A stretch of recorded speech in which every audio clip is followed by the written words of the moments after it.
Greetings from the Aloha State. This is Ellen Kim with Hollywood.com, standing outside the USS John C. Stennis. This is the biggest red carpet in the Pacific today, and all the stars are out here tonight for the world premiere of Pearl Harbor. Can you tell me about working with Ben and Josh and the rest of the guys? And Yeah. Do you guys really get along? Yeah, no, they're really good fun. I mean, Ben is really totally affable, and really smart and easy to work with, and he's always making fun of my Scottish accent and trying to approximate it. He thinks that he's Scottish himself. And Josh is really lovely, sweet man, and really he's so great in the movie. I'm dead impressed with him. I'm working with him just now in another production called Black Hawk Down. Well, I was impressed with the performances of the lead characters. I thought they did an incredible job of making us invest in emotionally in people that who were like individuals who really existed. I thought the history lessons were great, the Battle of Britain, the complacency in America before Pearl Harbor, the Doolittle Raid. I thought John Voight, Alec Baldwin, and Sizemore were worth the price of admission alone. And How about you? well, I did my job as usual.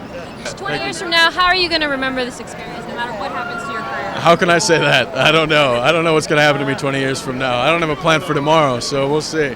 Yeah, take it easy. What did you know about your character before you? I knew a little bit. I knew that he was the first African American to receive the Naval Cross. I knew that he had done, an act of bravery that, he wasn't told to go on the guns. Matter of fact, it was a segregated military at the time, so blacks weren't allowed to handle weaponry at all. And for him to do what he did is just amazing. And it is a role that I take personal to say that this and Men of Honor were two films to me that are something that I feel like giving back to African Americans in the world, and I'm very proud of it. Everyone talks about how huge this movie is. When did it kind of hit for you that it was kind of a big movie when you stepped onto the set? Yeah, you knew pretty much right away the first day.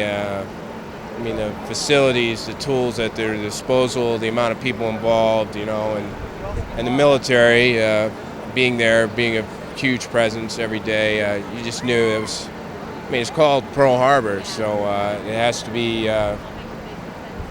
faithful and it has to be well done. And I haven't seen the film yet, but I've heard that it pulls it off. Since you're a history buff, where does this attack stand in terms of personal resonance? Well, when you think about it, the Japanese misconstrued what they thought the result would be. They thought that America would be so afraid of entering the war after they devastated the Navy, but in fact they awakened a sleeping giant, because once America got involved in the war, they basically took care of Hirohito and Mussolini, and then Hitler as well. So it was a bad judgment, and not only a cruel judgment, but a bad one too.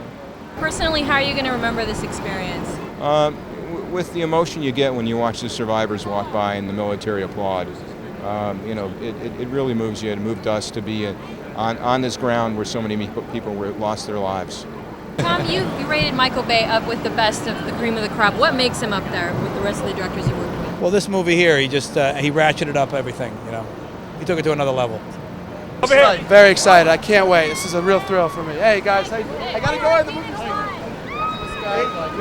I feel we've done them justice. You look beautiful. What are you wearing? Thank you. This is the longest red-ass carpet I've ever seen. How do they make one so long?